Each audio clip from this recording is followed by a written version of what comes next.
All right, y'all. So I was like, I'm sitting here, my fourth day at home. I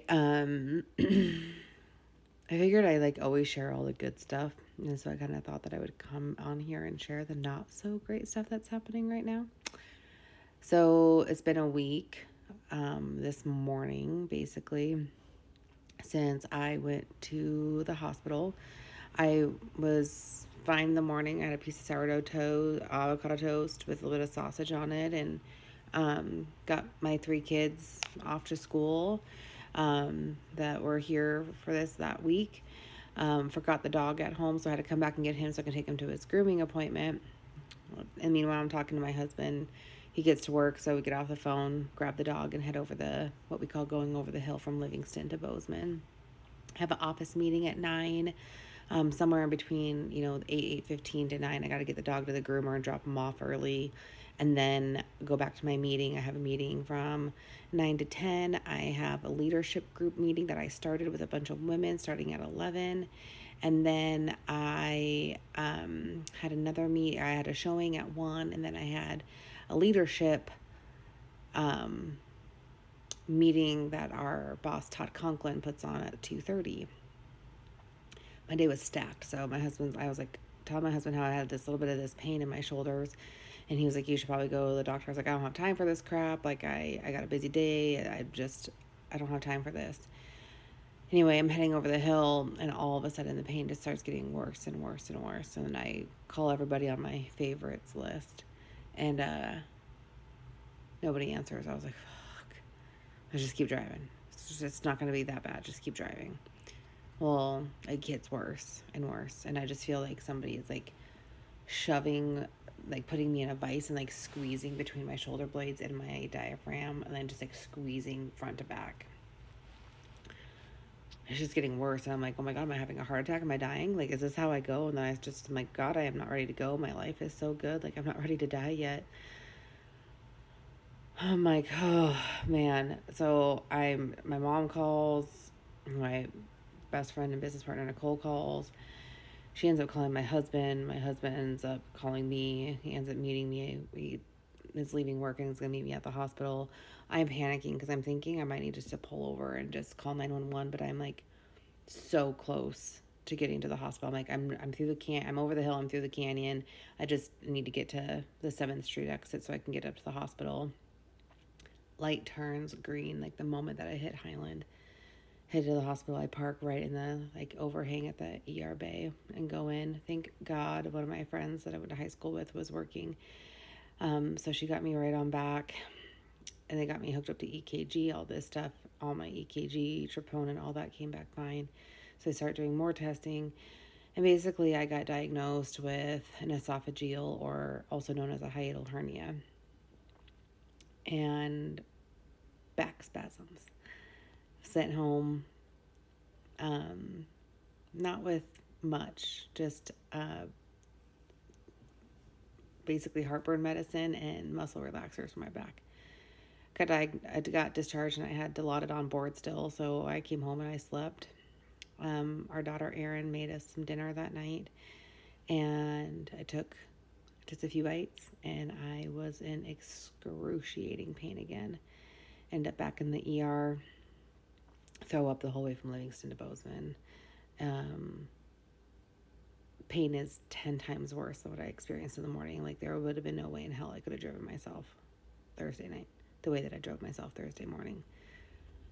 End up getting admitted into the hospital that night. I had an NG tube in. Actually, I had it in this side. He didn't want to put it in the side where my nose ring was, but that was the side that allowed him in the easiest. So for NG tube goes in your nose, kind of like down the back of your throat, through your esophagus, down into your stomach to help pump out whatever's in your stomach. That's what mine was used for, I guess. I don't know if there's other uses, but that's what I did. And immediately, I started feeling relief.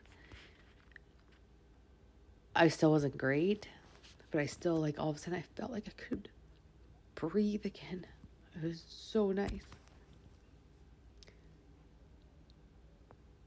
I was still in a lot of pain. So I get admitted. I don't make it to my floor probably until like 1:30 or so. I'm pretty much just doped up at this point. Like, I don't remember a lot except for that I would puke nonstop, and they wanted me to drink this contrast so they could look at my stomach in a different way. And I would just keep puking, and I couldn't stop. So they had to like really drug me and get me to drink the contrast right away so they could get the CAT scan that they wanted on my stomach. So Friday, I wait around pretty much all day. I'm just kind of in and out. I'm, again, just drugged. Wait for endoscopy so they can look at my, through my esophagus down into my stomach, make sure my stomach is looking healthy, make sure it's not dying. Because basically with this hernia, if my stomach was dying, I would have had to been rushed into surgery. So good news is my stomach wasn't dying. Bad news came Saturday morning that there was nobody really in the state of Montana that could help me. A little frustrating. The doctor said that he was expecting to have to walk in Saturday morning and tell me I was being med flighted to Salt Lake. But I've always been pretty damn stubborn. I don't know if that's good or bad right now, because I'm kind of regretting not just being med flighted down to Salt Lake. But I'm pretty stubborn. So when I wake up on a Friday, sometime after the procedure, and I realize I don't have my NG tube in, and I can like actually breathe and walk and not be on all these suctions and stuff, I immediately, every time they come in to like do my vitals, I go walk, and then I would get my pain meds.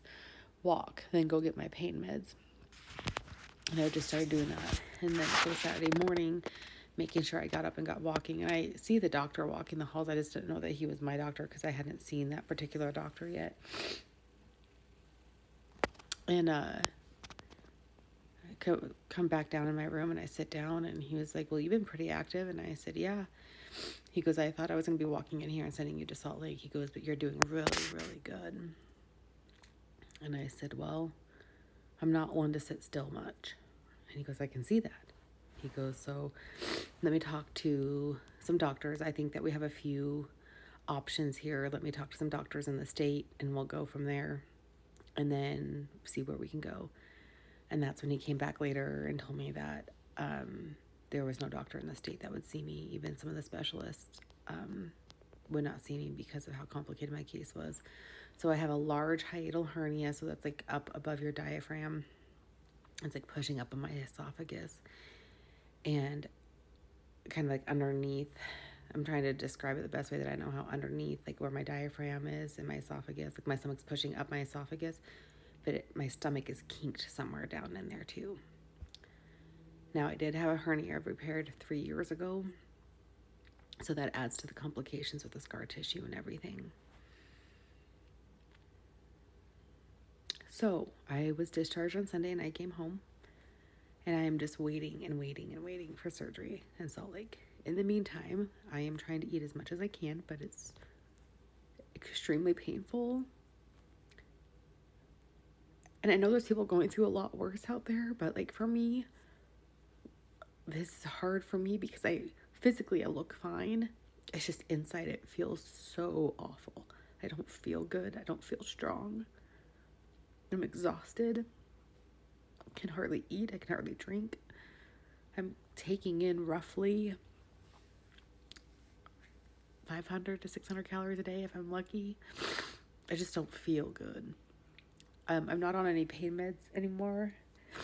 It's just my choice. It's not so bad that I can't sustain life, but if I keep taking their narcotics, I can't drive, and I'm not very coherent. So I just don't want that. So I just thought I would give everybody a little bit of an update, and hopefully I'll know something soon about when I can get to Salt Lake. But in the meantime, I'm sitting and resting and taking in the blessings and doing what I can to keep myself healthy so that when I do have surgery, I will be up and running in no time.